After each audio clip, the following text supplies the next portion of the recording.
warahmatullahi wabarakatuh. Perkenalkan, nama saya Sucitri Juniarti dari kelas Biologi 4A. Di sini saya akan menyampaikan materi yang berjudul Penerapan Konsep Pewarisan Sifat dalam Pemuliaan dan Kelangsungan Makhluk Hidup. Langsung saja, materi pertama yang kita bahas yaitu materi genetik. Materi genetik memegang peranan penting dalam proses pewarisan sifat, warna kulit, bentuk hidung, atau bahkan jenis penyakit yang dimiliki serta-merta hadir di dalam tubuh kamu. Materi genetik ayah dan ibu akan bergabung dalam proses fertilisasi. Oleh karena itu, penggabungan antara genetik inilah muncul karakter yang mirip dengan ayah dan karakter yang mirip dengan ibu.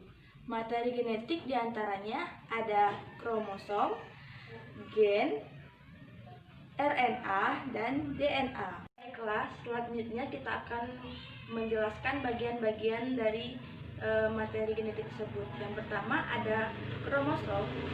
Berikut adalah gambar dari kromosom dan bagian-bagiannya. Yang mana kromosom merupakan benda berbentuk batang atau mangkok, mulai tampak pada saat sel akan membelah dan selama proses pembelahan.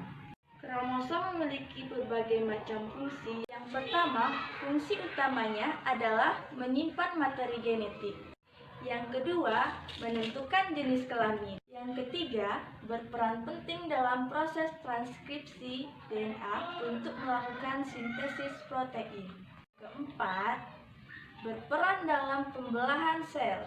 Berdasarkan bentuknya, kromosom digolongkan menjadi yang pertama, bentuk bulat, bentuk batang, bentuk ceritu, bentuk huruf pi, bentuk koma, dan bentuk huruf L.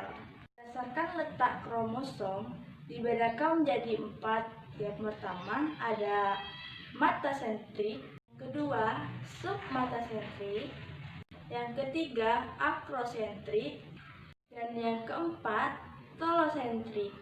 Kita masuk di penjelasan yang kedua, yaitu gen. Gen merupakan unit terkecil materi genetik yang terdapat dalam setiap lokus yang khas pada kromosom.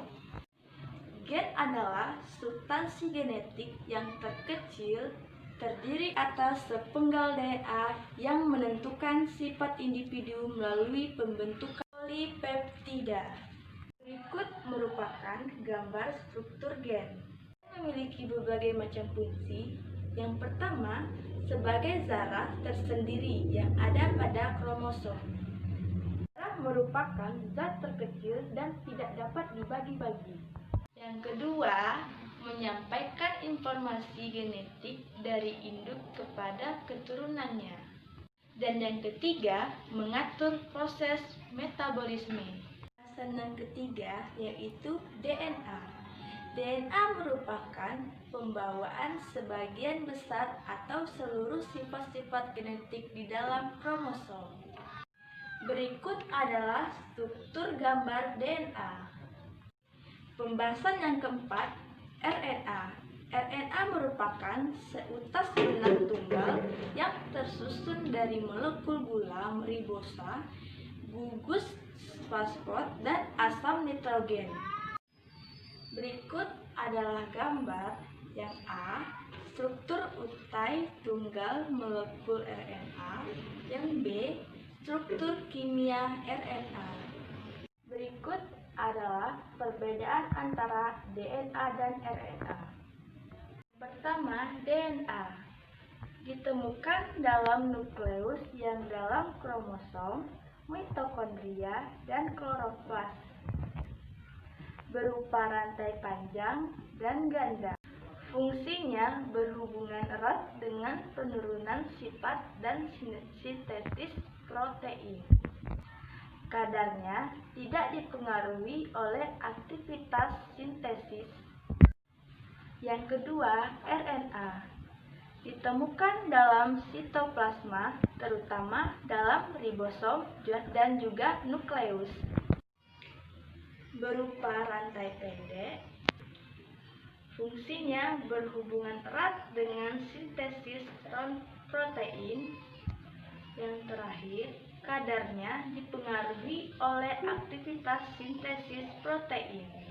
Hukum genetika yang diperkenalkan Mendel dikenal dengan hukum Mendel 1 dan hukum Mendel 2. Dari penemuannya ini, Mendel dikukuhkan sebagai bapak genetika.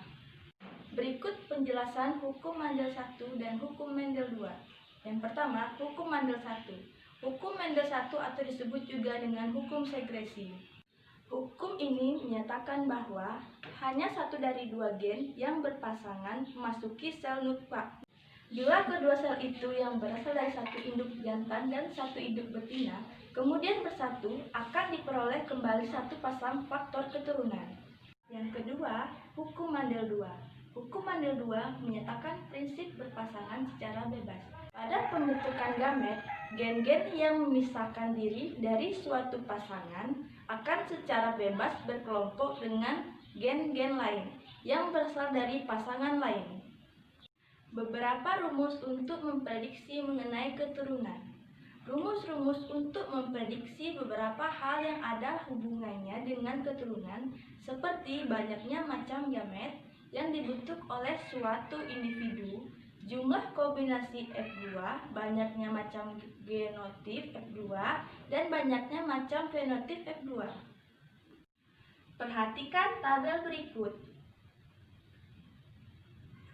Jenis penyakit pada manusia yang disebabkan oleh faktor gen adalah sebagai berikut.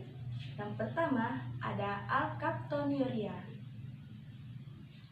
Alkaptoniuria adalah kelainan genetik yang diturunkan dari orang tua. Dalam keadaan normal, tubuh akan memecah dua senyawa pembentuk protein atau asam amino, yaitu tirosin dan fenilalanin, melalui serangkaian reaksi kimia. Namun, dalam kondisi alkaptoniuria, tubuh tidak dapat memprediksi enzim homogentisase oksidasi dan jumlah yang cukup. Yang kedua, penyakit diabetes. Diabetes merupakan keadaan ketika terdapat kelainan pada metabolisme tubuh yang ditentukan berdasarkan tingkat kandungan gula yang tinggi pada tubuh. Penyakit diabetes terbagi menjadi dua tipe, yaitu tipe pertama dan tipe kedua. Diabetes tipe 1 disebabkan oleh kondisi autoimunitas yang merusak antibodi, kondisi tidak normal pada sistem kekebalan tubuh. Pengidap diabetes tipe 1 tersebut dipercaya merupakan penyakit yang disebabkan oleh faktor genetik. Yang ketiga, anemia sel sabit.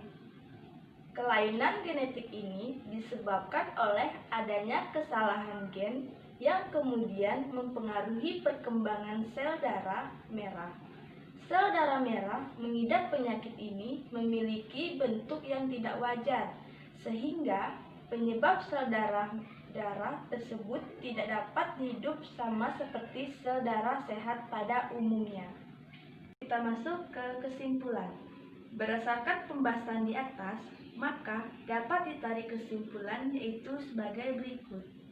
Materi genetik adalah gen yang merupakan sepotong DNA yang membawa informasi suatu sifat dan gen tersebut terdapat dalam kromosom.